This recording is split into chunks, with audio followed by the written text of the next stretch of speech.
जय श्री राम प्यारे बच्चों, आप सभी का स्वागत है। आज के इस सेशन में जल्दी जल्दी हम लोग सीखेंगे नेवी एसएसआर में पूछे जाने वाला एक बहुत बेहतरीन सा क्वेश्चन, जो क्वेश्चन आपका वर्ब एग्रीमेंट से है, वर्ब टॉपिक से है, और इसको जल्दी से सिखाने का हम प्रयास आप लोग करेंगे एग्जाम्पल के माध्यम से। ध्यान सुनिएगा। सबसे पहली बात तो एक बात कर लेते हैं वर्ब की।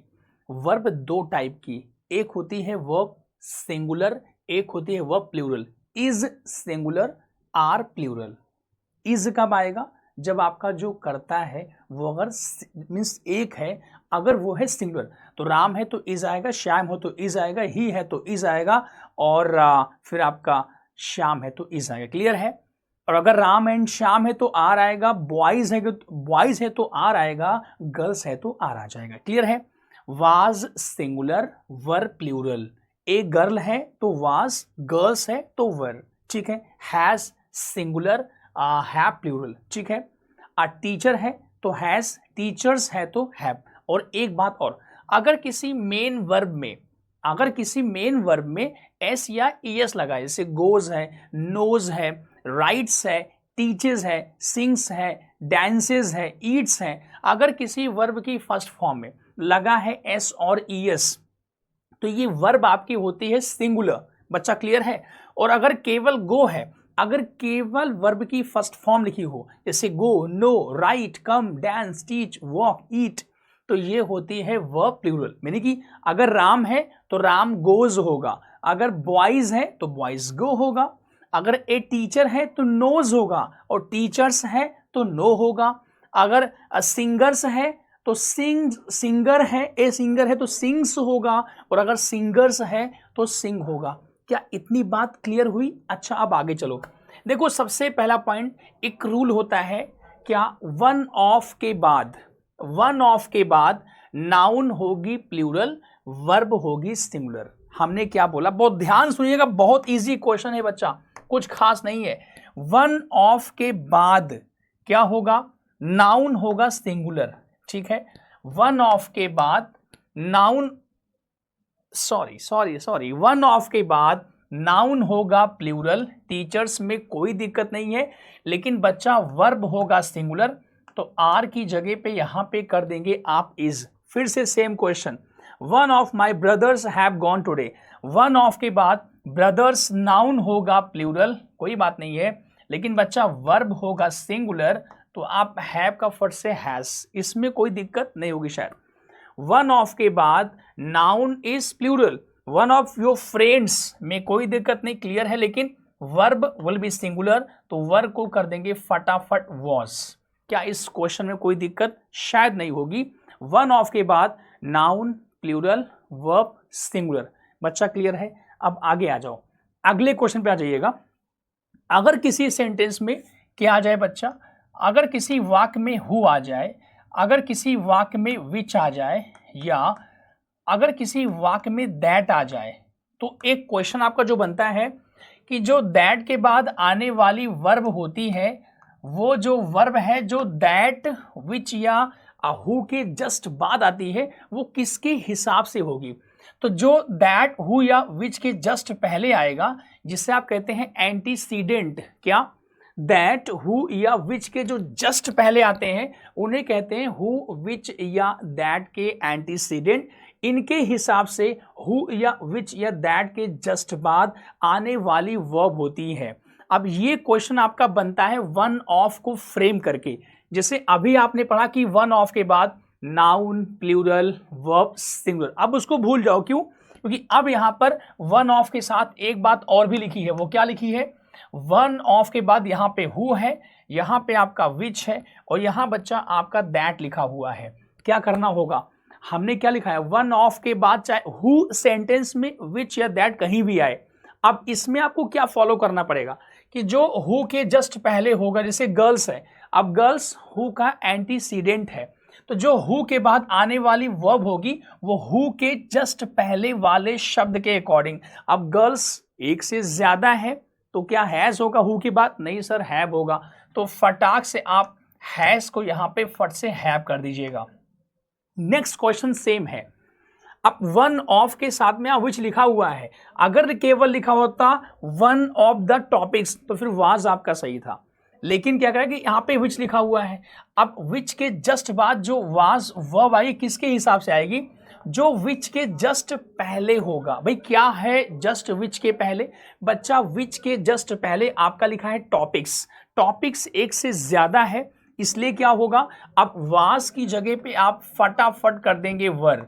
बहुत सिंपल सा बच्चे क्वेश्चन, ध्यान से सुना नहीं आपने कि फटाफट ये पॉइंट्स आपके होंगे क्लियर।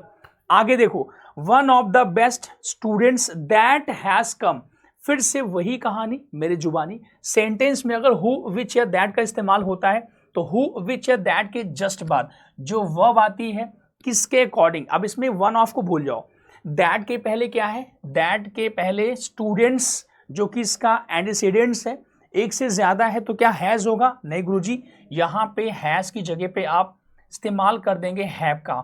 ये तीनों पॉइंट में कोई दिक्कत आपको शायद नहीं हुई होगी। मैं फिर से बोल दूं एक बार, देखो हमने पहला क्वेश्चन ये बताया कि वन ऑफ अगर सेंटेंस में आता है, अगर वन ऑफ सेंटेंस में आए, वन ऑफ के साथ हु विच और दैट अभी नहीं है, केवल वन ऑफ लिखा है, तो वन ऑफ के बाद नाउन प्लूरल, लेकिन आगे वाली वर्ब शुड बी सिंगुलर। और आपने इस पे 3 क्वेश्चंस देखे फटाफट, लेकिन अगला क्वेश्चन क्या है कि वन ऑफ के साथ में अगर हु विच या दैट आ जाए तो हु विच या दैट के जस्ट बाद जो वर्ब आती है वो हु विच या दैट के जस्ट पहले जो वर्ड्स आता है उसके नंबर और जेंडर के अकॉर्डिंग आएगी। हमने इस पे आपको 3 क्वेश्चंस दिए, लेकिन इस पर बनने वाला एक ऐसा सवाल जो आपको कर देगा बिल्कुल परेशान और हैरान, जो आपको कर देगा सोचने पे मजबूर।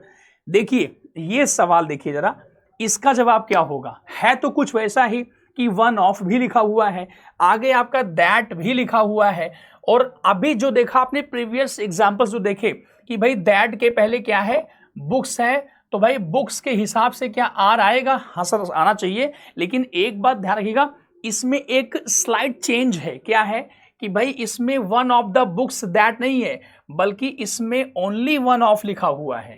क्या लिखा हुआ है, ओनली वन ऑफ लिखा हुआ है। इस बात को आपको ध्यान समझना होगा कि अगर ओनली वन ऑफ होगा तो फिर इसमें बच्चा क्या करेंगे। देखो बहुत तगड़ा सवाल है, आप भी आंसर करेंगे ना, अरे गुरुजी इसमें जैसे बताया भी आपने भाई दैट है या हु या विच है, तो जो दैट हु या विच के जस्ट बाद जो जस्ट पहले वर्ड आएगा उसके अकॉर्डिंग ये वर्ब आएगी इसके बाद। लेकिन यहाँ पे हाँ अगर लिखा होता केवल one of the books that, फिर तो दैट के पहले बुक्स के अकॉर्डिंग आर एकदम करेक्ट था। लेकिन अगर सेंटेंस में ओनली वन ऑफ लिखा होगा, क्या लिखा होगा, अगर सेंटेंस में ओनली वन ऑफ लिखा होगा तो बच्चे ओनली वन ऑफ के साथ में क्या होगा कि अब दैट के बाद आने वाली वर्ब होगी सिंगुलर। क्या होगी बच्चा, यहां पे कर देंगे आप इज। बहुत बच्चे इसमें वेरिएशंस हैं, वन ऑफ अगर केवल लिखा होगा तो वन ऑफ के साथ noun plural verb singular, clear है। अगर वन ऑफ के साथ में हु विच या दैट लिखा हुआ है तो हु विच या दैट के जो जस्ट पहले वाला वर्ड होगा उसके नंबर और जेंडर के अकॉर्डिंग हु विच या दैट के बाद आने वाली वर्ब होती है। बट अगर सेंटेंस में ओनली वन ऑफ लिखा है तो ओनली वन ऑफ वाले क्वेश्चन में अब दैट के पहले क्या है, does not matter, what matters कि ओनली वन ऑफ के साथ में दैट के बाद वर्ब आएगी सिंगुलर, यानी कि दैट के बाद अगर आर होगा तो उसको इज कीजिएगा, दैट के बाद अगर वर होगा तो वास कीजिएगा, दैट के बाद अगर हैव होगा तो हैज कीजिएगा, दैट के बाद अगर गो है तो गोस, कम है तो कम्स कर दीजिएगा। कैसा लगा ये क्वेश्चंस, क्या आपको कुछ समझ में आया?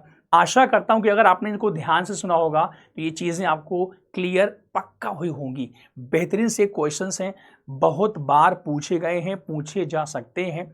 अगर आपने इनको ध्यान समझ लिया बच्चा, वर्ब एक ऐसा टॉपिक है जिससे बहुत सवाल बनते हैं आपके। आशा करता हूं कि ये चीज़ आपको अच्छी लगी होगी। फिर से कल ऐसे बताएंगे एक और शानदार बेहतरीन सा क्वेश्चन जिसमें आपको सिखाएंगे कुछ और बेहतरीन सा एक नया रूल। और मेरे बच्चे आपको जुड़ना है मेरे साथ, अगर आपको सीखना है ऐसे कुछ और क्वेश्चंस तो यूट्यूब पे मेरी क्लास नेवी SSR के लिए होती है, जिसकी टाइमिंग बच्चा फिलहाल अभी है 10 AM, क्या है 10 AM, राइट, 10 से 11। जी हाँ बच्चे, रोज 10 से 11 आप जुड़ सकते हैं मेरे साथ यूट्यूब की क्लास में। और कहाँ जुड़ेंगे? डिफेंस वॉरियर के चैनल पर, राइट। वहां आप मेरे साथ आएंगे 10 से 11 सुबह, जहां जुड़ेंगे आप और सिखाएंगे वहां पे से बहुत सारे क्वेश्चंस। तो थैंक यू प्यारे बच्चों जुड़ने के लिए मेरे साथ। फिर से आप सबको जय श्री राम, जय हिंद, जय भारत, जय Shyam. Thank you so much.